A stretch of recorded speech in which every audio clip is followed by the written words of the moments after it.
Tokyo का Shibuya इलाका, जहां 21 साल की एक खूबसूरत लड़की अकारा रात के अंधेरे में एक सकरी गली से अपने घर लौट रही थी। रात के तकरीबन 1 बजे होंगे। नाइट शिफ्ट में काम करके मेट्रो से उतरने के बाद वो इसी तरह पैदल अपने घर लौटा करती थी। यूं तो शहर की सड़कें नियॉन लाइट्स की तेज रोशनी से नहाई हुई थी, लेकिन गली में पसरा सन्नाटा फिर भी अकारा के दिल की धड़कन बढ़ा रहा था। उसकी तेज सांसों और हील की खटखट के अलावा वहां किसी तरह की कोई आवाज सुनाई नहीं दे रही थी। अचानक अकारा को अपने कदमों के अलावा एक और कदमों की आहट सुनाई देने लगती है। घबरा कर वो मुड़कर पीछे देखती है तो पीछे अंधेरे सन्नाटे के अलावा कोई नजर नहीं आता। अकारा एक बार फिर से गली में आगे बढ़ने लगती है। तभी अचानक उसे अपने सामने सफेद रंग का मास्क लगाए एक लड़की नजर आती है, जिसने काले रंग का एक लंबा ओवरकोट पहना हुआ था। बाल से उसका चेहरा पूरी तरह से ढका था, जिसके कारण यह पहचानना मुश्किल था कि वो लड़की आखिर है कौन। कौन हो तुम? अकारा, क्या मैं सुंदर हूँ? नहीं, ये नहीं हो सकता। मुझे यहाँ से जाना होगा। क्या मैं सुंदर हूँ? मैं मरना नहीं चाहती। मैं तुम्हारे सवाल का जवाब नहीं दे सकती। मुझे जाने दो। अकारा की बात सुनकर सामने खड़ी हुई लड़की अपने मुंह पर लगा सफेद मास्क उतारने लगती है, जिसे देखकर अकारा चीख कर जमीन पर बैठ जाती है। मैंने कुछ नहीं देखा। मुझे पता नहीं तुम कैसी दिखती हो। मुझे जाने दो। अरे कम ऑन, रोना बंद करो। अच्छा, आई एम सो सॉरी, मैं मजाक कर रही थी। ये अकारा की रूममेट थी, जो शहर में चल रही अफवाहों का फायदा उठाकर अपनी सहेली अकारा को डराने के लिए कोची साके ओना का रूप लेकर आई थी। ये बहुत ही भद्दा मजाक था ना। मेरा हार्ट फेलियर भी हो सकता था। एक तो वैसे ही आजकल कोची साके ओना का इतना खौफ फैला हुआ है, उस पर तू मुझे और भी डरा रही है। जा, मुझे तुझसे कोई बात ही नहीं करनी। अरे सॉरी बाबा, माफ कर दे, मैं तो प्रैंक कर रही थी बस। कई दिन बीत गए थे। आज रात आना की नाइट शिफ्ट थी। मेट्रो से उतरकर वो अपने फ्लैट की तरफ तेजी से बढ़ रही थी कि अचानक उसे अपने पीछे से एक बड़ी परछाई तेजी से उसकी परछाई के नजदीक आती दिखाई देती है। आना ने अपनी चाल धीमी कर दी और पीछे आने वाले व्यक्ति की कदमों की आहट सुनने की कोशिश करने लगी, लेकिन आना की कोशिश असफल रह गई। उसे अपने पीछे किसी के कदमों की आहट सुनाई नहीं दे रही थी, लेकिन उसके बाद भी एक लंबी परछाई लगातार उसका पीछा कर रही थी। आना ने मुड़कर पीछे देखा। उससे कुछ कदम की दूरी पर एक लड़की खड़ी हुई थी, जिसने घुटने तक लंबा ओवरकोट पहन रखा था। गली के अंधेरे में उसका चेहरा साफ नजर नहीं आ रहा था, लेकिन उसके चेहरे पर लगा मास्क और हवा में उड़ते रेशमी खुले बाल देखकर एक पल को आना के माथे पर भी पसीना आ गया था। क्या मैं सुंदर हूँ? ओह, अभी समझ आया। तू मेरे साथ वही खेल खेल रही है ना जो मैंने खेला था। हाँ, तुम बहुत सुंदर हो, और ये बात पूछने के लिए तुम्हें आधी रात को यहाँ सड़कों पर घूमने की जरूरत नहीं थी। मैं थोड़ी देर में रूम पर ही तो आ रही थी ना। क्या मैं सुंदर हूँ? इतना कहकर उस लड़की ने अपने चेहरे पर लगा मास्क उतार दिया। आना, जो अभी तक मुस्कुराकर बड़े कॉन्फिडेंस से उसकी ओर देख रही थी, अगले पल मानो उसका दिल उछलकर उसके मुंह में आ गया था, क्योंकि सामने का नजारा इतना भयानक था कि उसके पैर कांपने लगे थे। सामने खड़े औरत के होंठ जबड़े से लेकर कान तक फटे हुए थे।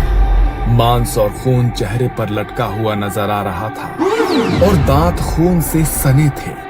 उसकी आंखों में इतना गुस्सा था मानो अभी सामने खड़ी आना के टुकड़े टुकड़े कर देगी। अगले पल उस औरत ने अपनी कोट की जेब से एक चमकती हुई कैंची निकाली और उससे कट कट की आवाज निकालने लगी। आना ने ना आओ देखा न ताओ, बस वो सिर पर पांव रखकर दूसरी दिशा में दौड़ने लगती है। अचानक ही एक सर हवा में उड़ते हुए उसके सामने आ जाता है, जिसका मुंह कान तक फटा था। अपने सामने हवा में लहराते एक बिना धड़ के सर को देखकर आना जोर से चीखती है और जोर जोर से रोने लगती है। जाने दो मुझे, जाने दो। मैंने क्या बिगाड़ा है तुम्हारा? अगले ही पल उस औरत का बाकी का शरीर भी हवा में उड़ते हुए आना के नजदीक आता है और फिर बाकी का शरीर भी जाकर सर से जुड़ जाता है। इसके बाद कैंची हाथ में लेकर वो औरत आना की ओर बढ़ने लगती है।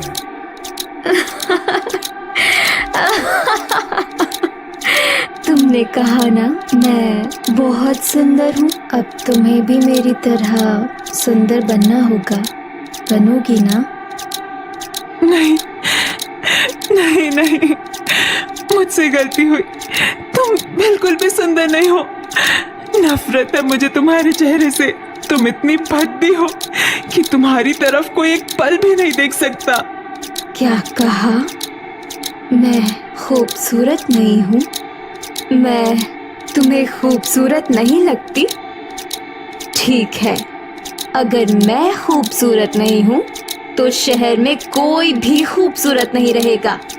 अब तुझे भी मेरी तरह बनना होगा। आना बेबस होकर आंसू बहा रही थी। अगले ही पल उस औरत ने अपने हाथ में पकड़ी कैंची से आना के चेहरे को बुरी तरह से कुतर डाला था। उसकी दिल दहला देने वाली चीखों ने गहरी नींद में सो रहे टोक्यो शहर की नींद उड़ा दी थी और कुछ ही देर में शहर के लोग आना की डेड बॉडी को घेर कर खड़े हुए थे। गली की दीवारें खून से लाल दिखाई दे रही थीं, लेकिन हमला करने वाले का कोई भी अता पता नहीं था। सुबह तक पूरे शहर में यह खबर आग की तरह फैल गई थी। आना की खून से लिपटी लाश और फटे चेहरे को देखकर शहर की आम जनता में बहुत डर फैल गया था। आना की मौत के बाद शिबुया की गलियों में निकलने से पहले लोग कांपने लगे थे। कई मौतों के बाद पुलिस के हाथ में कोई सुराग नहीं लगा था कि आखिरकार एक के बाद एक हो रही इन हत्याओं के पीछे आखिर किसका हाथ है। ना तो हत्यारे का कोई सुराग लग रहा था, ना ही हत्या करने वाले का मकसद सामने आ रहा था कि आखिर कोई क्यों किसी को इतनी बुरी तरह तड़पाकर मौत देगा। ये सब किसी इंसान का नहीं, आत्मा का काम है।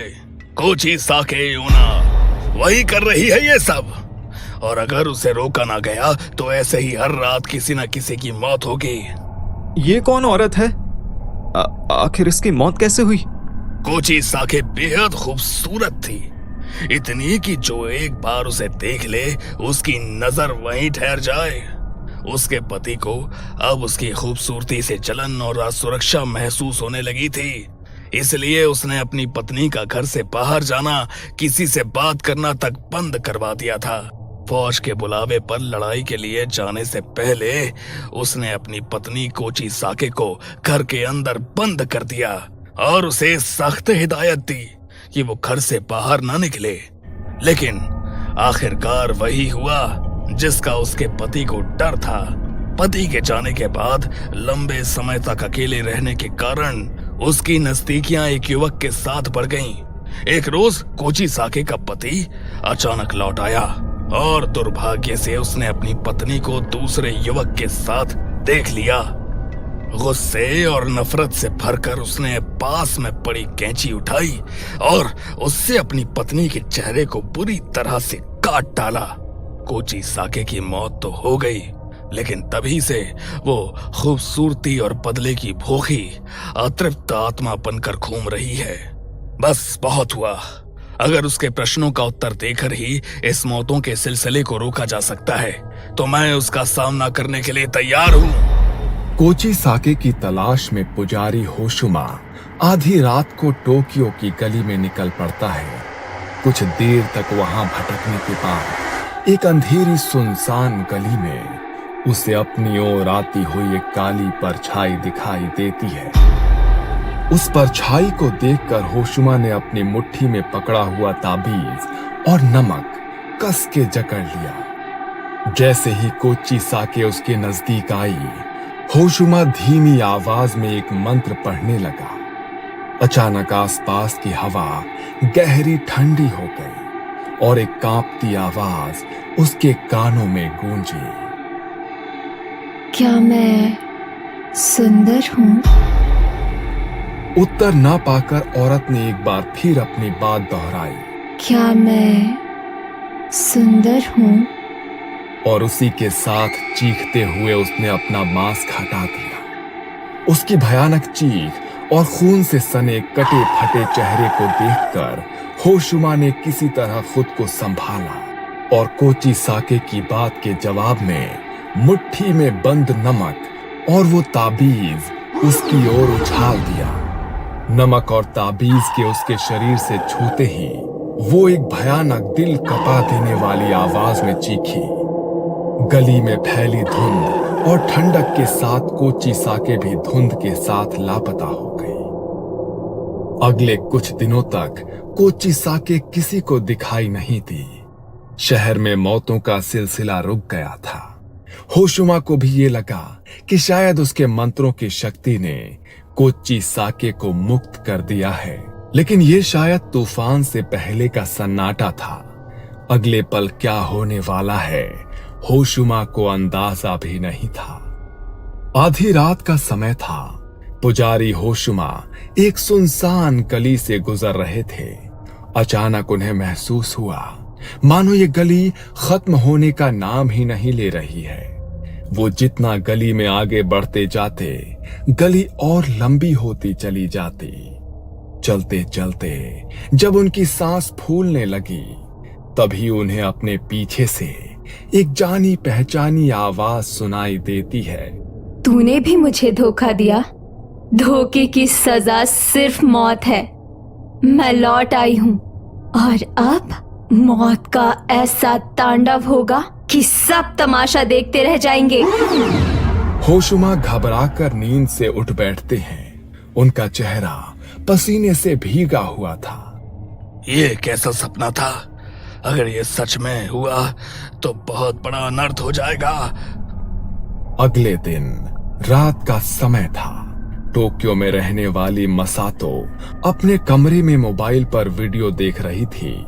अचानक ही उसकी मोबाइल की स्क्रीन ब्लैक हो जाती है और फिर मोबाइल स्क्रीन पर एक चेहरा उभरता है जो कोची साके ओना का था। जबड़े से लेकर कान तक फटा हुआ चेहरा और खून से सने दांतों वाली औरत को चीखते हुए देखकर मसातो के हाथ से फोन छूट जाता है। अगले पल मोबाइल की स्क्रीन का कांच टूटता है और कोची साके मसातो के सामने आकर खड़ी हो जाती है। अगली सुबह मसातो के कमरे की दीवारें खून से सनी हुई थीं और उस कमरे में खून से लथपथ मसातो का कटे चेहरे वाला बेजान शरीर पड़ा हुआ दिखाई देता है। ये सब क्या हो रहा है?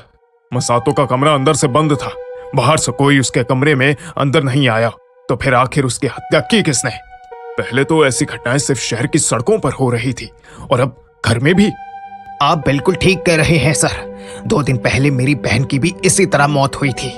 मेरे अंकल का कहना था उन्होंने बाथरूम से कांच टूटने की आवाज सुनी। वह दरवाजा पीटते रहे लेकिन मेरी बहन ने दरवाजा नहीं खोला। उन्होंने साफ तौर पर मरने से पहले उसकी चीखें सुनी। वो मदद के लिए पुकार रही थी लेकिन कोई कुछ नहीं कर पाया और बस कुछ ही देर में इसी तरह खून से लथपथ लाश बरामद हुई थी उसकी।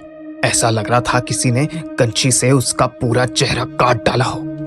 तुम ठीक कह रहे हो, ये कोई इक्का दुक्का घटना में नहीं हो रहा है। शहर के हर हिस्से में इस तरह की घटनाएं रिपोर्ट हो रही हैं। कोई मोबाइल हो तो कोई कंप्यूटर स्क्रीन के सामने मरा हुआ पाया जा रहा है, कोई आईने के सामने तो कोई चलती सड़क पर। यह हमारे शहर को अचानक हुआ क्या है? दूसरी ओर मुझे ऐसा लग रहा है जैसे वो कोची साके मुझे उकसा रही है। मैंने उसे रोकने की कोशिश की थी। वो मुझे दिखाना चाहती है कि मेरे रोकने से उसका कुछ नहीं बिगड़ा। अब वो दोगुनी ताकत के साथ लोगों की जान ले रही है। ये सब मुझसे ही शुरू हुआ था। मुझे ही इसका अंत करना होगा। देर रात गए होशुमा फिर से उसी गली में गया जहां उसका कोची साके की आत्मा के साथ आमना सामना हुआ था।